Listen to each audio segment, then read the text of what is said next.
ఓం నమో వెంకటేశాయ. అందరికీ నమస్కారము. కృష్ణం వందే జగద్గురుం.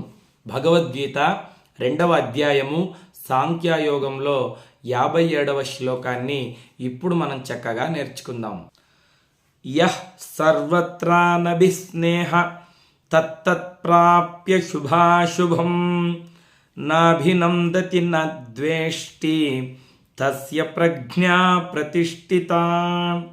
శ్రీకృష్ణ పరమాత్మ అర్జునుడితో మళ్ళీ ఇలా చెబుతున్నాడు, ఓ అర్జున, దేనియందు మమతాసక్తులు లేనివాడును, అనుకూల పరిస్థితుల యందు హర్షము, ప్రతికూల పరిస్థితుల యందు ద్వేషము మొదలగు వికారములకు లోనుగానివాడును, అటువంటి పురుషుడిని స్థితప్రజ్ఞుడు అనవచ్చు.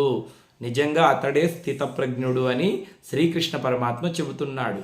దేనియందు మమత ఆసక్తులు లేనివాడును అంటే ఈ ప్రపంచంలో ఏ వస్తువు పైన మనము విపరీతమైనటువంటి మమతను పెంచుకోకూడదు. ఇంతకుముందు నేను చెప్పినట్లుగా ఒక ఇల్లు కావచ్చు, ఒక కారు కావచ్చు, బంగారం కావచ్చు, మన ఇంట్లో ఉన్నటువంటి విలువైనటువంటి వస్తువులు కావచ్చు, భార్య బిడ్డల మీద కావచ్చు, విపరీతంగా మమత పెంచుకోకూడదు. భార్యను పోషించడము, ఆవిడ యోగక్షేమాల్ని చూసుకోవడం భర్త కర్తవ్యం. భర్తకు ఏ కష్టము కలిగించకుండా ఆయన అడుగుజాడల్లో నడవడం స్త్రీ యొక్క కర్తవ్యం. వారికి జన్మించినటువంటి పిల్లలకు చక్కగా అన్నాహారములు, అదేవిధంగా మంచి విద్యాభ్యాసము వారికి కల్పించాలి. అంతవరకే. ఇక భార్య లేకపోతే నేను లేను, నా పిల్లలు లేకపోతే నేను లేను, ఈ ఇల్లు లేకపోతే నేను లేను, నా పొలం లేకపోతే నేను లేను, నాకు ఐశ్వర్యం లేకపోతే నేను జీవించలేను, ఏ వస్తువు మీద మమకారం పెంచుకోకూడదు. ఎందుకంటే ఈ ప్రపంచంలోకి మనం వచ్చినప్పుడు ఇవేవి మనము తీసుకొని రాలేదు, వెళ్ళిపోయేటప్పుడు కూడా ఇవేవి తీసుకొని వెళ్ళము. ఏ వస్తువుల మీద ఆసక్తి అనేది ఉండరాదు. మనకెవరైనా సహాయం చేసినప్పుడు, మేలు చేసినప్పుడు వాళ్ళని విపరీతంగా పొగిడి, వీళ్ళే నా ఆప్త బంధువులు, వీళ్ళు లేకపోతే నేను లేను అని చెప్పి వారిని తల మీద ఎక్కించుకొని గంతులు వేయకూడదు. మనం చేసే పనిలో ఎవరైనా తప్పులు పట్టినా, ఎవరైనా మనల్ని ద్వేషించినా వారి మీద క్రోధం పెంచుకోరాదు. సమాజంలో ఏ వస్తువు మీద, ఎవ్వరి మీద అతిగా మమకారము పెంచుకోకూడదు, ద్వేషము పెంచుకోకూడదు. ప్రతి ఒక్కరిలోనూ పరమాత్మను చూడాలి, ప్రతి ఒక్క వస్తువులోనూ పరమాత్మనే దర్శించాలి. ఎప్పుడూ కూడా మృదువుగా మాట్లాడాలి, ఎవరి పట్ల ద్వేషం ఉండకూడదు, విపరీతంగా మమకారము ఉండకూడదు. ప్రతినిత్యము కూడా సత్సంగం చేస్తూ, రోజు ఏదో ఒక మంచి విషయాన్ని తెలుసుకుంటూ, భగవంతుణ్ణి ఆరాధన చేస్తూ సన్మార్గంలో నడిచినట్లయితే అటువంటి వారిని స్థితప్రజ్ఞులు అందురు. వారికి మోక్షము కరతలామలకమవుతుంది. భగవంతుడి యొక్క పరిపూర్ణమైన అనుగ్రహం కూడా కలుగుతుంది.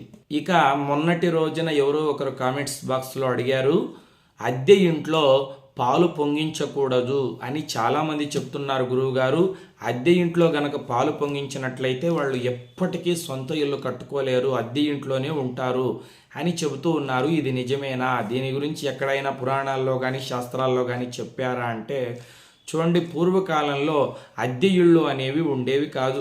కోటీశ్వర్లకు ఇళ్ళు ఉండేది, పేదవాళ్ళు ఒక పూరి గుడిసెలో ఉండేటువంటి వాళ్ళు. మనం ఎప్పుడైనా గృహప్రవేశం చేసినప్పుడు, అద్దె ఇంట్లోకి మారేటప్పుడు ముందుగా ద్వారలక్ష్మి పూజ చేసి, ఇంటి ముందర తులసి చెట్టుని పెట్టుకొని చక్కగా పూజ చేసి, ఇంట్లో భగవంతుడి ముందర దీపాలు వెలిగించి పూజ చేసి మొట్టమొదటిగా పాలు పొంగించాలి అని చెబుతారు.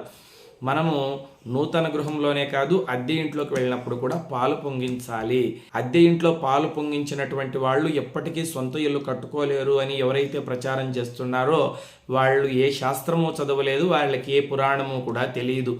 నోటికొచ్చింది ఏదో వాగుతూ ఉంటారు. ఒక విషయాన్ని బాగా గమనించండి, మనం ఇంట్లోకి ప్రవేశించిన తర్వాత ఎప్పటికీ పాలు పొంగదా అండి? అద్దె ఇంట్లో అయినా సొంత ఇంట్లో అయినా మనకు తెలియకుండా కొన్నిసార్లు పాలు పొంగిపోతూ ఉంటుంది. పాలు పొంగిస్తే అది చాలా శుభప్రదం అండి. ఎందుకంటే పాలు అనేది లక్ష్మీ స్వరూపం. లక్ష్మీదేవి ఎక్కడ పుట్టింది? లక్ష్మీం క్షీర సముద్ర రాజతనయాం శ్రీరంగధామేశ్వరీం. పాల సముద్రంలో లక్ష్మీదేవి జన్మించింది.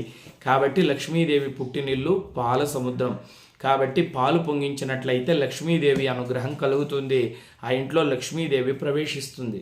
పాలు 2 సార్లు 3 సార్లు పొంగించిన తర్వాత అందులో కాస్త పంచదార వేసి దాన్ని భగవంతుడికి నివేదన చేసి ఆ ఇంట్లో భార్య, భర్త, పిల్లలు అందరూ కూడా ఆ పాలను తాగేసేయాలి. అంతేగాని ఆ పాలలోకి కాఫీ పొడో, టీ పొడో వేసుకొని తాగకూడదు. కాబట్టి నిరభ్యంతరంగా గృహప్రవేశం చేసేటప్పుడు సొంత ఇంట్లోనూ పాలు పొంగించవచ్చు, అద్దె ఇంట్లోకి వెళ్ళినప్పుడు కూడా పాలు పొంగించవచ్చు. మీ అందరికీ చక్కగా అర్థమైందనే భావిస్తున్నాను. లోకా సమస్తా సుఖినో భవంతు. కృష్ణార్పణం.